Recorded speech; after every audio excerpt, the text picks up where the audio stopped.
Yo, what's up mga kaibigan? Nalina tayo magkwentuhan. So ngayon nga ay ongoing ang mga practice ng Team USA kung saan parte ang mga bigating players sa tulad de LeBron James, Stephen Curry, Kevin Durant, Kawhi Leonard at iba pa. Ganun pa man muling nangibabaw nga sa LeBron sa mata ng kanilang head coach na si Steve Kerr.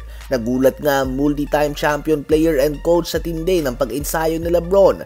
Ayon kay Steve Kerr ay tinanong niya nga daw ang kanyang mga assistant coach Erik Spoelstra ng Miami Heat at Ty Lue ng Clippers kung normal ba itong pag-practice ni LeBron. At ang sagot nga daw ng Filipino-American coach ay everyday, every drill, every walkthrough at everyday ay ganito si LeBron. So namangha na lang nga si Steve Kerr dito mga kaibigan dahil hindi ka nga makakakita ng ganito. More than 20 years nang ginagawa ito ni LeBron at hindi siya tinatamad o nagbabago ang intensity. And it says sa lahat na namangha nga si Steve Kerr na napapalibutan din nga ng greatness. Everyday nga ay nakikita niyang mag-ensayo si Curry at KD noon. Parte siya ng Chicago Bulls with Michael Jordan noon at ganun din sa San Antonio Spurs with Tim Duncan and David Robinson. So talagang malaking bagay nga ang manibago ng intensity ng isang player sa isang practice si Steve Kerr given na napalibutan din nga siya ng greatness sa kanyang buhay basketball. Sa ngayon nga ay patuloy lamang ang pag-eensayo ng Team USA.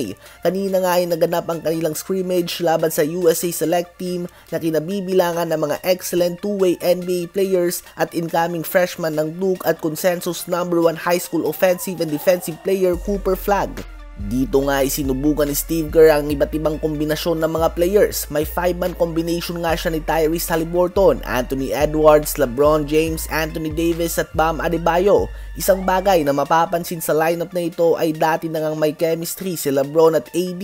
Ganun din si Edwards at Haliburton from last year's World Cup. Kombinasyon din nga ito ng young players with lacking experience at old players with high level of experience. Isa pang 5 na sinubukan ni Steve Kerr ay Stephen Curry, Jrue Holiday, Devin Booker, Kawhi Leonard at Joel Embiid. Medyo maliit nga itong lineup kumpara sa nauna, subalit mas ma-shooting nga ang lineup na ito kumpara din sa nauna. So it's about finding the right combination nga sa ngayon para kay Steve Kerr at sa coaching staff ng Team USA. Sa ngayon ay 10 players pa lang nga napapaikot ni Steve Kerr dahil injured si Kevin Durant. Nagtamo nga siya ng calf strain, habang si Jason Tatum naman ay hindi pa nga dumadating. Sa ngayon, ang main goal ni Steve Kerr ay ang makabuo ng chemistry given na konti na lang nga ang oras sila kumpara sa ibang national teams na halos isang dekada nang magkakasama. Lamang nga sa talent ng Team USA, hindi na question yan at palagi naman ito ang kaso sa kahit na anong tournament na sinasalihan nila. Ganun ba man ay may mga tournament pa din nga na hindi sila nagwawagi dahil hindi nga lahat nadadaan sa talent. May kasabihan nga tayo na chemistry beats talent at sa ngayon ay kailangan nilang mag-gel as a group. July 11, 10:30 AM Philippine time magaganap ang kanilang friendly game laban sa Canada.